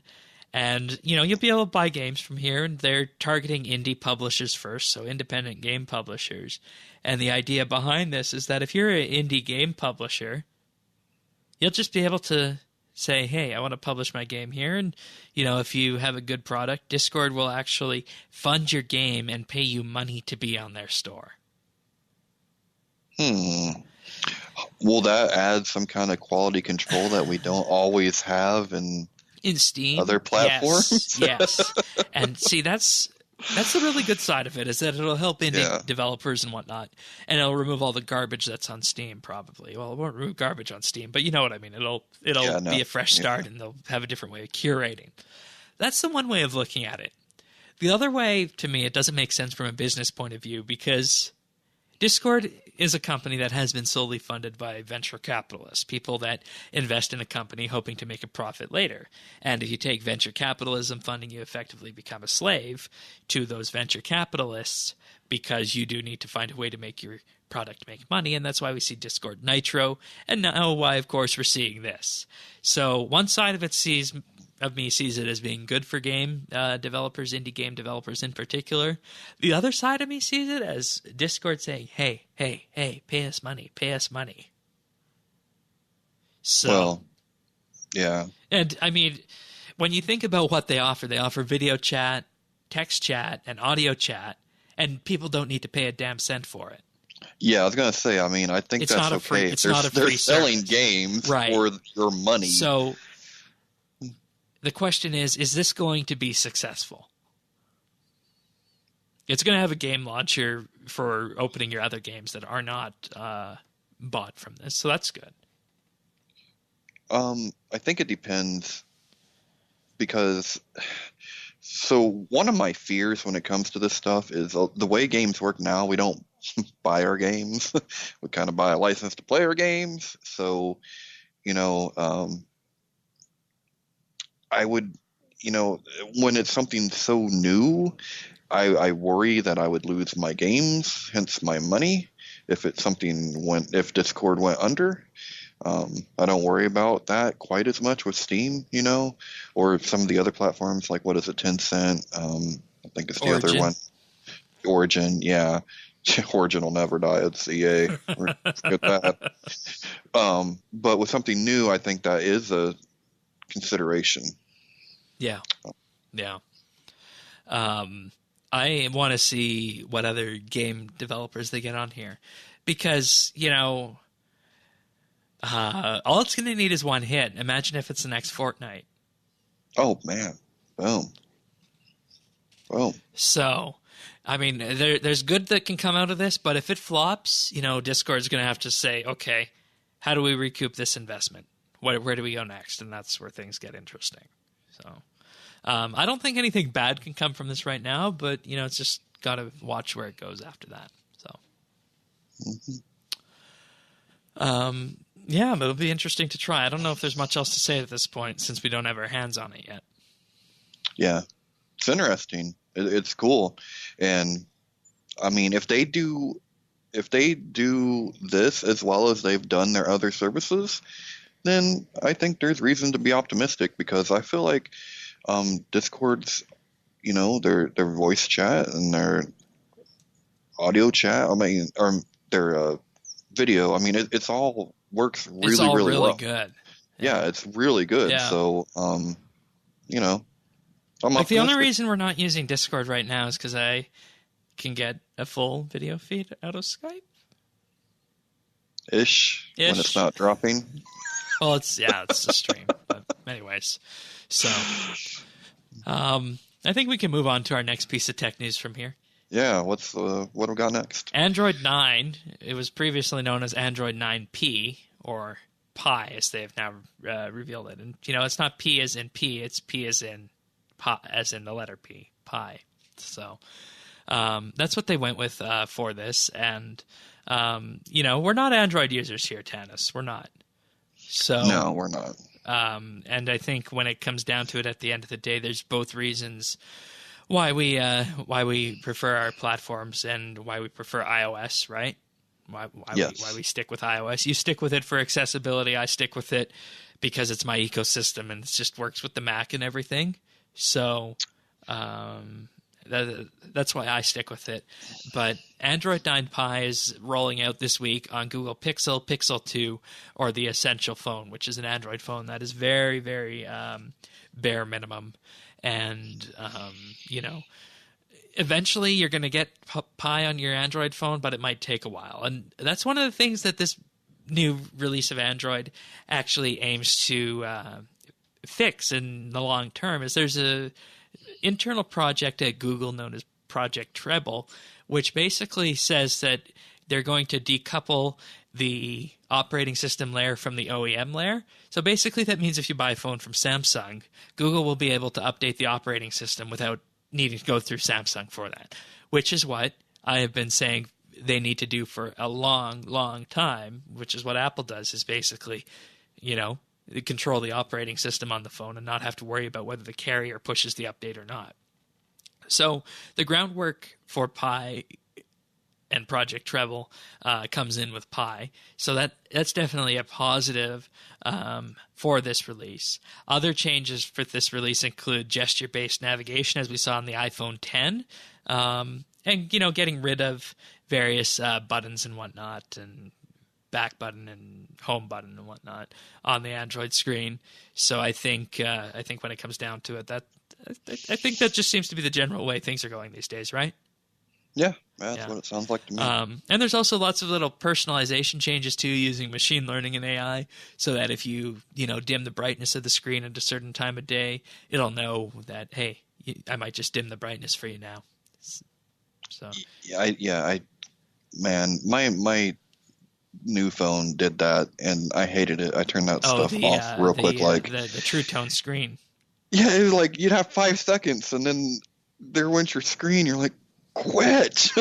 I'm already blind. Stop! Yeah, I use the True Tone, but I don't use the Night Shift. Okay. But that one is based more on that. So we'll have to wait and see what happens with this, and if the users find it a good way of interacting with their devices. So, and this is why I say to anyone who's looking for an Android, get a Pixel, get a Pixel 2. You'll get the OS updates exactly when they come out, and that's what you want. You want Android to basically be as fresh as it can and have it be the way Google wanted, right? You don't want to have one of those broken third-party experiences, and Pi goes a long way to fixing that. So we'll have to wait and see what happens in the next coming days, because their previous version, Oreo, was only adopted on 11% of all Android devices before Pi shipped, whereas iOS 12 is running on 79% of iOS devices. Well, so iOS doesn't give you much of a choice, right? I mean, so you will take it. In some ways, Google is pioneering a release that can make it a little less innocuous to install these updates. So. All right. And this next piece of tech news, oh boy. I've been waiting for this one for, I don't know. I don't know if I ever thought that this would happen. I didn't think this would ever happen. Like, this kind of came out of left field, and it actually kind of brings me back to my teenage years, because that's when this was on. So it's kind of cool. Patrick Stewart is coming back as Captain Jean-Luc Picard, or at least Jean-Luc Picard. We don't know if he's going to be a captain or what, in a new Star Trek series. It was announced this past weekend at Star Trek Las Vegas. It'll be set 20 years after the last movie, which was Nemesis, which was set in 2379 in universe. So that puts it to 2399. So that's a good time period break. And, I never watched any of the movies. Am I going to be like totally lost? Because I only watched the Next Gen. That was like what I watched. Yeah, you should probably watch the movies. Yeah. Yeah. Okay. Yeah. Yeah. The middle two are good. The first one's the last one's and that's why getting this Captain Picard series that's centered around him, or some aspect of that area in time, is going to be good, because the last movie really didn't tie it off in a decent enough way of what happened. And after that, we had Enterprise, and that only ran 4 seasons, and that was a prequel, so that didn't really provide any resolution on that. Yeah, I'm excited. Then we had the reboot movie starting in 2009, but that was an alternate timeline. So once again, that wasn't a prequel either. That was alternate timeline. Yes, that was alternate timeline. Now I'm confused. Yeah. I can explain that to you at some point. Okay. So really, if you have enjoyed Star Trek, the only new Star Trek and the only sense of continuity you had after the last movie was Star Trek Online. But that isn't necessarily considered canon. So we're finally going to have some questions answered about what happened in the main universe after the events in the Star Trek 2009 movie, and after the events of Star Trek Nemesis and whatnot going forward. We don't have a release date. There's no script. There's no cast. The only cast that we know of is Patrick Stewart. And, he made the announcement himself on Twitter as well, saying what a great joy it is to be able to pick the character up again. So we're actually seeing this happen, and it's going to happen sooner rather than later. So this is a very, very fun That's cool. It's like my absolute favorite character of Star Trek. Oh, really? All. Picard? Oh, yeah. Okay. Yeah, for sure. Yeah. Well, then you should definitely watch the movies then. Okay. Yeah. But, this was, as I said, I didn't know if we'd ever have this kind of news on here, and if we did, who knew it would be, so soon that we would hear from this. And we talked about the potential rumor of such a thing, and I don't normally discuss rumors on the show, but they seem fairly well substantiated. But lo and behold, here we are a couple weeks later actually discussing that it's going to happen. So, and luckily, he still looks exactly the same. He certainly does, doesn't he? Yeah. And of course, this will be on CBS All Access. So I think what happened is they saw what a success Discovery was because if you looked at the online streaming ratings when Discovery was on, it was the top-rated streaming show. I think the only thing that beat it was Game of Thrones. Naturally. So, it just Game of Thrones, it's not really fair, though. Game of Thrones has boobs. And, it goes to show the power of Star Trek fans and whatnot, because when you have something that's live streamed, you get the results right away, how many are watching, and it must have been convincing, because I know that after the first 2 episodes of Discovery aired, just the amount of money that the series made from Netflix internationally was enough to make the series profitable. Oh, was that Netflix? I thought it was on another platform. It's Netflix internationally.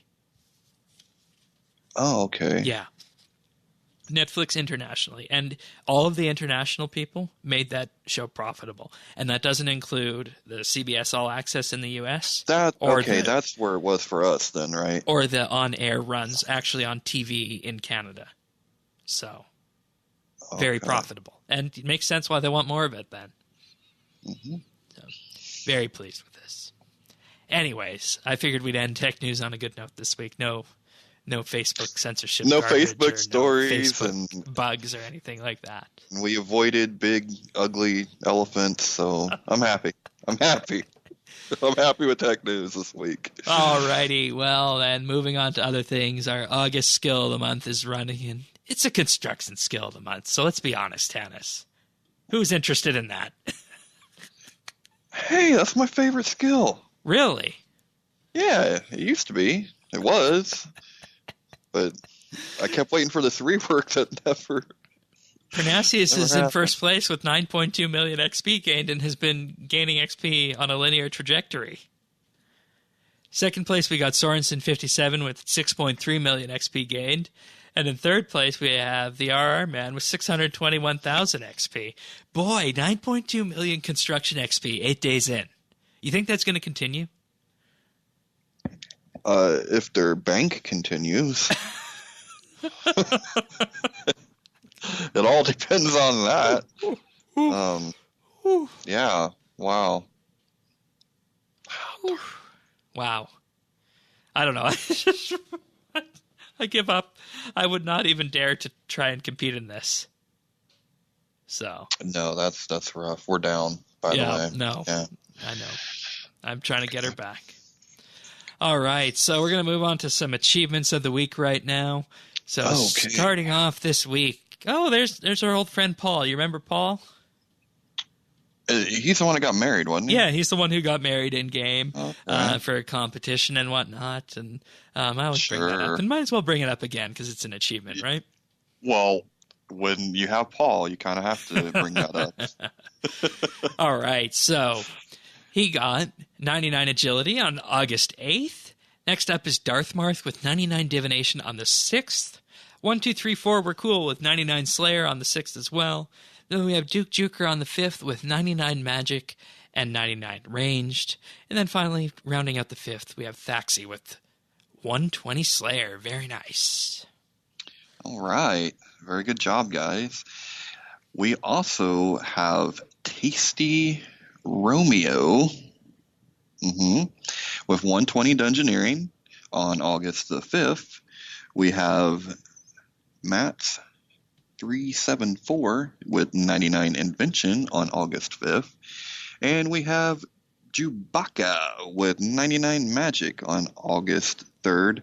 And I will not do my Chewbacca impression because it's terrible. Please don't. We also have Snow Light with 99 Prayer on August 2nd. We have Road Sick with 99 Thieving on August 2nd.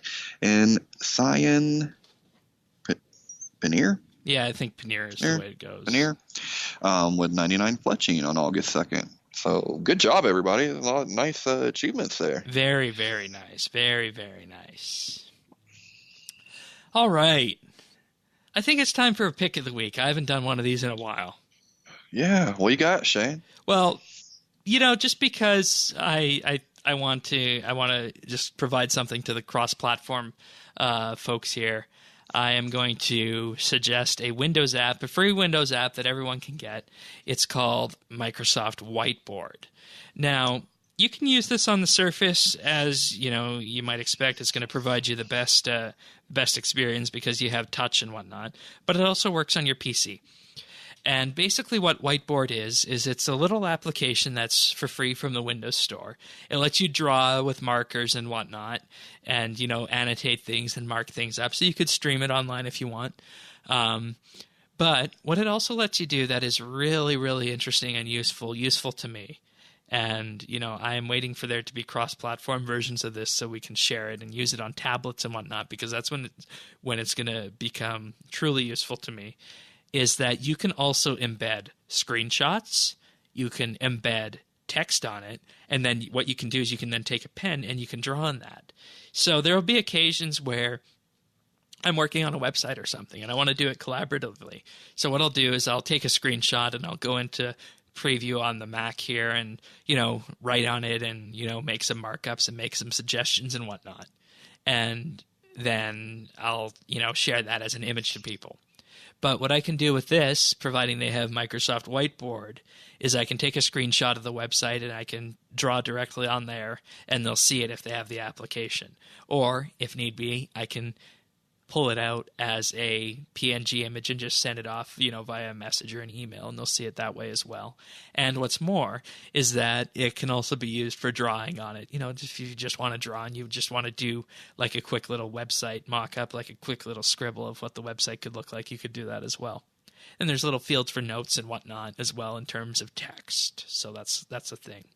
And what I truly want to use this for once there becomes a cross-platform version, it's just on my Windows computer now, and I use it for this, is, there's little projects that I'm working on in games. I have little projects I'm working on in RS, little projects that I'm working on in Star Trek Online. So what I want to do is I want to have a little picture of the project, then some notes associated with it, and then just use it as if it's an actual little pin board, as you would normally have on your wall. So you can use it for that too. And it's so extensible that you can use it for practically anything you want. So that's why I think Microsoft Whiteboard is a good pick of the week. And everyone who has a Windows device and eventually on tablets just will be able to pick this up for free. And it's just a good collaboration application. So Microsoft Whiteboard available on the Windows Store. So that's the pick of the week. Awesome. That sounds cool. I might have to get it. Can we get it for desktop? Yes, absolutely. Oh, cool. Desktop. Yeah, I might have to grab desktop. that for that. Windows 10. Cool. Windows 10. Yes. Yeah. Okay. Right on. And I mean, just imagine if you had your desktop and you had a Microsoft Surface. You already have the app available, and you can just draw on it as if it was a piece of paper. So it's really bridging that gap between paper and not. That's cool. Yeah. So that's the pick of the week. Microsoft Whiteboard. What have you been up to on RS? Lots of stuff. I tried out the Divination Cape. Okay. And, added the Divination Cape to the Max Cape. It was awesome. Did I do? I think I did a little bit of fishing, a little bit of GE. I was going to buy some supplies and then realized it was too close to the DXP announcement. So that wasn't good. and a few little Slayer tasks here and there. I think I'm going to be out of town, but if for some reason I am not, then I want to get into a position where I can finish off 120 Slayer on double XP. That'll be a good one. So, and I'm only, I don't even know how far I am. I'm 14, 15 mil. So it's not all that much. So. All right. Sounds good. Yeah. How about yourself, Shane? Well, this week on RS, I did Clue Scrolls on the Clue Scroll weekend. Nothing to write home about. I don't think I had anything worth more than 500K. I did have a couple masters in there too, so that was nice. But beyond that, not much on that. Just been mainly been doing energy gathering this week with the same divination thing, stacking that up, the grape farming and whatnot. So it's actually good the double XP announcement came when it did, because I had a stack of toad flax that needed to sell. So that was good. Oh, Yeah. But beyond that, just basically money making at this point. That's the way it works with Herblore. I find is that, why train it if it's not a double XP weekend? Oh, for sure. Because it's just so expensive, But are you going to use your grapes for actual training now with double XP coming? Or are you going to make even more money? I think they're going to be used to make money with Elite Dungeon 2 coming out next week and Super Sarah Brews. Oh, yeah, that's going to be... Oh, they're going to jump up. Yeah, dude, going to be making that money. That money. That's right. Yeah. So, definitely that. And, I'd also like to just point out a bit of an anniversary here that, you guys might not be aware of and needs to be talked about here. And, I'm obviously going to kill the stream by changing screens like that. But on August 6th, 2004, it was our founding anniversary. Shit, dude. Our founding anniversary of RSBANDB. 14 years later, and RSBANDB is still trudging along here. And yeah, I would just like to share this with everyone here, and I think this is a good way to end the show, is just a little bit of a screenshot of what our website looked like in August 2004. This was our first RSBANDB website. You can see the About section, the calculators, the news section, signatures, and, of course, the feedback form. And the website has, continually evolved since then. But August 6, 2004 was the day. The podcast followed in 2005, Informer in 2006, and the rest was history from there on out. So we've been around for that long, and I think we have made some good decisions with the Patreon stuff this year, and we're in a prime position to continue on. So, happy birthday, 14 years. That's huge. It's huge. RSBANDB.com. But I believe that's it for this episode. Anything else? No, I just want to thank everybody for coming out. Thanks for coming out to our first live stream. Couple of bumps along the road. It was a little bumpy. It's like one of those Russian tanks, They're good. They get the job done. But you go over bumps, you're gonna hit your head and on the ceiling and whatnot, and you're gonna get hurt. And you know what? It'll improve. Just like our video shows just launched and they've been doing well. We didn't really run into too many bumps with them, so we're bound to run into a bump here or there, but I'm really happy, and I really want to thank everyone for coming out and doing that, and thanks again to all the Patreon supporters, and that's it for me, Shane. So all right. I think we call that a wrap. That is indeed true. So if you guys want full show notes, you can find that at update.rsbnb.com.